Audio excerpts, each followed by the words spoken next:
그리고 그 다음 질문에 사도행전에는 우상의 제물을 먹지 말라고 했는데 로마서에서는 양심에 끄리낌이 없으면 우상의 제물을 먹어도 된다고 나옵니다. 어느 것이 맞는 것인가요? 찾아봅시다. 사도행전 15장 봅시다. 사도행전 15장 28절입니다. 성령과 우리는 이 요견한 것들 외에 아무 짐도 너희에게 지우지 아니한 것이 가한 줄 알았노니 우상의 제물과 피와 목매어 죽인 것과 음행을 멀리할지니라. 이에 스스로 상가면 잘 되리라. 평안함을 원하노라 하였노라. 여기서 이제 이방인으로서 구원받은 사람들에게 금지시킨 것이 몇 가지가 있습니다. 그 중에 우상의 제물을 먹지 말고, 피를 먹지 말고, 목매어 죽인 거 먹지 말고, 음행을 멀리하라. 이에 스스로 상가면 잘 될 것이다. 예루살렘 회의에서 결정한 사항인데 성령께서 개입하셨기 때문에 성령과 우리라고 표현한 겁니다. 이것은 신약 시대에도 효력이 있는 거예요. 여기 이제 우상의 제물을 삼가라고 분명히 말씀하셨는데 로마서 14장에는 뭐 된다고 했다. 물론 아닙니다. 뭐 된다고 되어 있는 게 아니에요. 여기 고린도전서 8장부터 한번 봅시다. 고린도전서 8장 봅시다.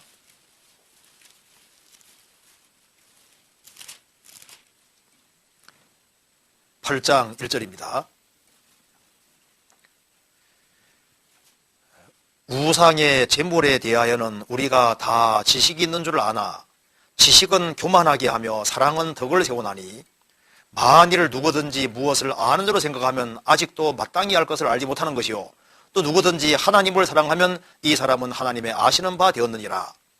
그러므로 우상의 제물을 먹는 일에 대하여는 우리가 우상은 세상에 아무것도 아니며 또한 하나님은 한 분밖에 없는 줄 아노라. 비록 하늘이나 땅에나 신이라 칭하는 자가 있어 많은 신과 많은 주가 있으나 그러나 우리에게는 한 하나님 곧 아버지가 계시니 만물이 그에게서 났고 우리도 그를 위하며 또한 한 주 예수 그리스도께서 계시니 만물이 그로 말미암고 우리도 그로 말미암았느니라. 그러나 이 지식은 사람마다 가지지 못하여 어떤 이들은 지금까지 우상에 대한 습관이 있어 우상의 제물로 알고 먹는 거로 그들의 양심이 약하여지고 더러워지느니라. 우상은 아무것도 아니다. 알잖아요. 하나님이 우주를 창조하셨고 우상은 아무것도 아니기 때문에 우상의 제물 그거 아무것도 아니다 그 말입니다. 그런데 우상에 대해서 어떤 신비감 같은 걸 가지고 있는 사람은 우상의 제물에 참여하면요 하나님 말씀을 어긴다면 찝찝하게 돼 있거든요. 그렇잖아요. 그래서 우상에 대한 습관이 있어서 우상의 제물로 알고 먹는 거로 그들의 양심이 약해지고 더러워지느니라. 하지 말아야 되는 걸 알면서 계속하면 양심이 더러워지게 돼 있는 거예요. 자, 그래서 9절에 보면은요. 그런즉 너희 자유함이 약한 자들에게 거치는 게 되지 않도록 조심하라. 우상 아무것도 아닌데 우상 제물 먹어도 아무렇지도 않아 하고 그냥 담대하게 먹는 사람도 있다 그 말입니다.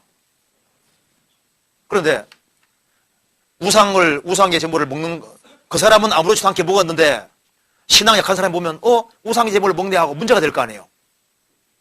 그 뒤에 보면은 지식 있는 내가 우상의 집에 앉아서 먹는 것을 누구든지 보면 그 약한 자들의 양심이 담력을 얻어 어찌 우상의 제물을 먹게 되지 않겠느냐.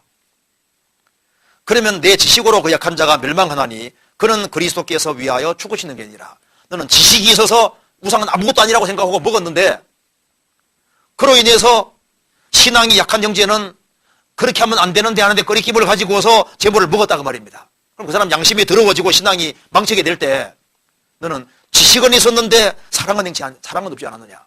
그래서 지식은 교만하게 하고 사랑은 덕을 세우고 너가 사랑으로 행했다면은 내가 이렇게 하면은 다른 사람이 어떻게 될까?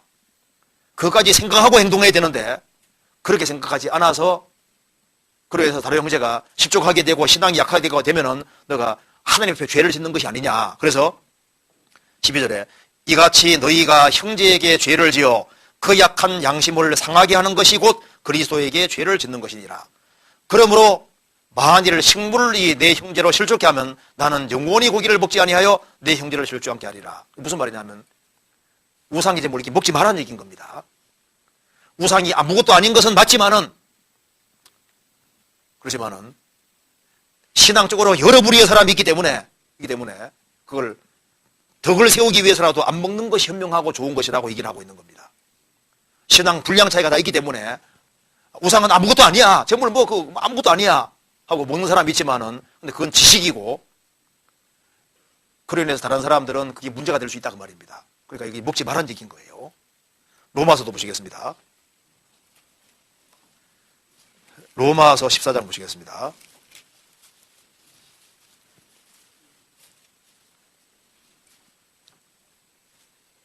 14장 20절에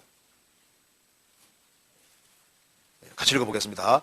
식물을 인하여 하나님의 사업을 무너지게 말라. 만물이 다 정하되 그리 끼므로 먹는 사람에게는 악하니라.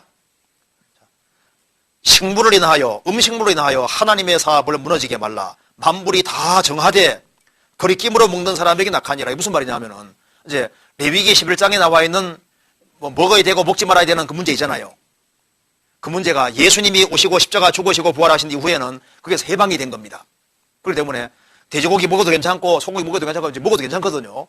그런데 이 당시에는 이제 그것이 폐지된 지가 얼마 안 됐기 때문에 꺼리낄 수 있는 거예요.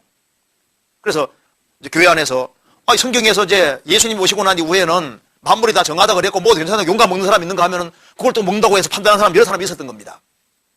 그래서 이게 식물을 인하여 하나님의 사업을 무너지게 말라. 만물이 다 정하되 그리 끼므로 먹는 사람에게는 악하니라. 그래서 만물은 다 정하기 때문에 감사함을 하든 볼 것이 없는데 단 그런데 우상의 제물은 예외인 겁니다. 이런 경우 있잖아요.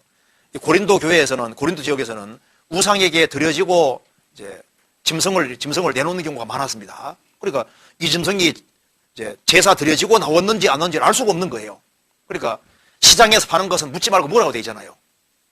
우상에게 드려진 거라 하면은 그 사람을 위해서 자기 양심 위해서 먹지 말라고 돼 있는 겁니다. 어떤 집에서 이제 뭐 떡을 가져왔어요. 이것이 어디서 가져온 떡입니까? 그리고 이게 제상에 올라간 건 꼬치꼬치 따질 필요 없어요. 그죠? 이웃집에서 가져온 거라면 안 붓고 먹으면 문제될 게 없잖아요. 근데 이제 가져오면서 이거 제상에 올라갔던 겁니다. 이렇게 가져오면 어떻게 됩니까? 그럼 자기 양심 위해서 사는 사람 주면 되는 거예요. 그렇죠?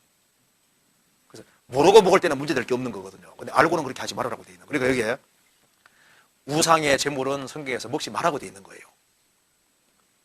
나는 우상 제물 아무것도 아닌데 먹어도 괜찮아 하고 먹는데 그렇지 않습니다. 성경에서 금지한 건 안 하는 게 좋은 거예요. 뭐 피 먹어도 괜찮아 하고 오잖아요. 피 호로록 마시는 사람도 있는데 아니 성경에서 금한 건 하지 않는 게 좋아요. 그렇잖아요. 또 사람들 요리할 때는 요리해도 피를 쫙 빼도 피가 조금 남아 있는데요. 성경에서 피를 쏟고 흘리고 먹으라 그랬으니까 조금 묻는 건 가능한 겁니다. 피채 먹지 말으라고. 피하고 같이 먹지 말으라고 돼 있는 거예요. 그러니까 여기서 우상의 제물을 양심에 꺼리낌이 없어도 먹어도 되느냐? 성경에 먹지 말란 얘기인 거예요. 여기 이제 고린도전서 읽어보면 먹지 말란 얘기인 겁니다. 너는 먹어도 아무렇지 않다고 생각할지 몰라도 다른 사람을 생각해서도 안 먹는 것이 그게 잘하는 거다고 얘기를 하는 거예요. 하고 먹을 것이 많은데 왜 그걸 꼭 먹으려고 그래요? 안 먹는 게 현명합니다.